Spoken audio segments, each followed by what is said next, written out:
27 जून 1839, जगह लाहौर का किला। सिख साम्राज्य के महाराजा रणजीत सिंह का शव चिता पर रखा है।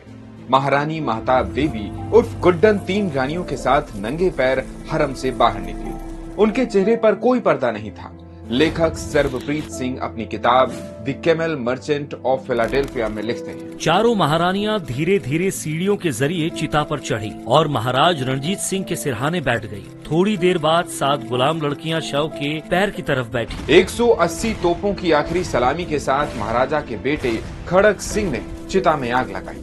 रणजीत सिंह के शव के साथ उनकी 4 रानियां और 7 गुलाम लड़कियां भी भस्म हो गईं। लाहौर के किले में हो रहा यह अंतिम संस्कार 200 किलोमीटर दूर जम्मू कश्मीर की किस्मत बदलने वाला था।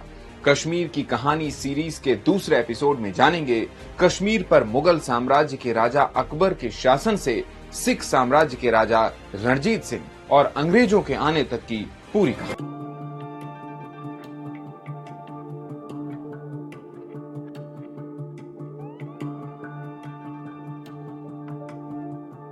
पंद्रह सौ 1979 ईस्वी में यूसुफ शाह चक कश्मीर की गद्दी पर बैठा। सुंदर, सजीला और बांका यूसुफ एक बार कहीं जा रहा था। रास्ते में खेतों में केसर चुनती हब्बा खातून अपनी ही धुन में कोई दर्द भरा गीत गा रही थी।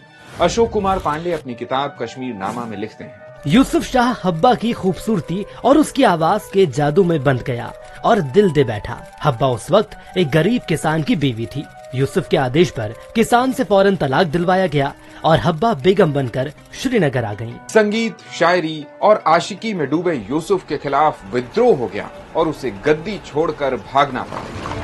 1580 में यूसुफ भागकर आगरा में अकबर के पास पहुंचा और मुगलों की मदद से कश्मीर की तरफ बढ़ा। रास्ते में उसे पुराना वजीर मोहम्मद बट्ट मिला। यहाँ दोनों की नीयत बिगड़ी और मुगल सेना छोड़कर कश्मीर पर उन्होंने दोबारा कब्जा कर लिया। इससे नाराज अकबर ने 1586 में यूसुफ को फौज भेजकर गिरफ्तार करा लिया।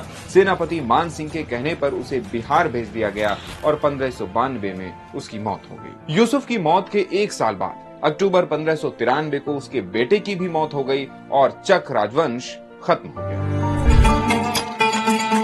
चक राजवंश को खत्म कर अकबर ने कश्मीर को अपने साम्राज्य में मिलाया और एक सूबेदार नियुक्त कर वहां प्रशासन चलाने लगे। मुगल बादशाह अकबर, जहांगीर और शाहजहां का शासन कश्मीर के लिए मिला जुला रहा।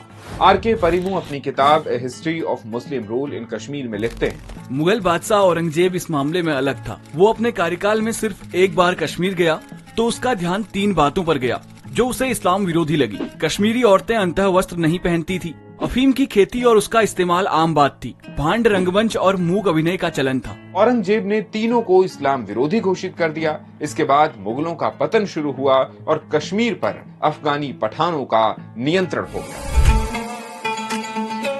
1819 के आसपास तक कश्मीर पर पठानों का नियंत्रण रहा। इधर महाराजा रणजीत सिंह सिख साम्राज्य का तेजी से विस्तार कर रहे थे। उनके पास उस वक्त देश की सबसे बड़ी सेना थी। उन्होंने कश्मीर के शासक जब्बार खां को हराकर कश्मीर पर कब्जा कर लिया। हालांकि जम्मू की गद्दी डोगरा राजपूत गुलाब सिंह को दे दी। 1845 में ईस्ट इंडिया कंपनी और सिखों के बीच युद्ध हुआ।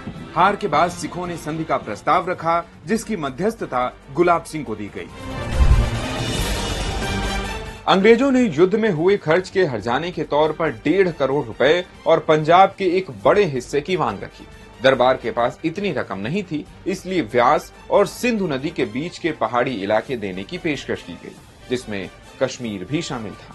दुर्गम पहाड़ी इलाका होने की वजह से अंग्रेजों को इसमें उतनी दिलचस्पी नहीं थी। लिहाजा गुलाब सिंह ने एक संधि करके 75 लाख रुपए में अंग्रेजों से कश्मीर खरीद लिया। इस संधि के बाद से ही मौजूदा जम्मू कश्मीर अस्तित्व में आया और डोगरा शासन की शुरुआत हुई।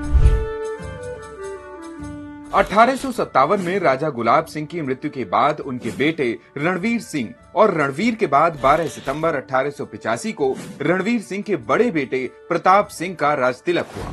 प्रताप ने राज्य की सीमाओं का विस्तार किया और गिलगित की हुंजा वैली, नागर और यासीन वैली को भी अपने राज्य में मिलाया। अब प्रताप के राज्य की सीमाएं उत्तर में रूस तक मिलने लगी थी। 1914 में ब्रिटिश अधिकारी हेनरी मैकमोहन ने भारत और चीन की सीमा तय करने के लिए मैकमोहन रेखा खींची।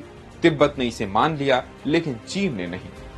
चीन ने कश्मीर रियासत की हुंजा समेत बड़े हिस्से पर दावा किया। और अंग्रेज अधिकारियों ने बिना किसी विरोध के इसे मान लिया। प्रताप सिंह के बाद 1925 में उनके भतीजे हरि सिंह गद्दी पर बैठे।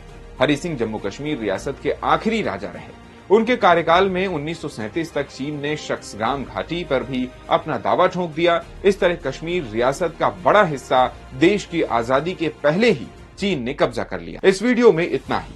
कश्मीर की कहानी सीरीज के तीसरे एपिसोड में जम्मू कश्मीर रियासत के भारत में शामिल होने और 4 जंगों की कहानी।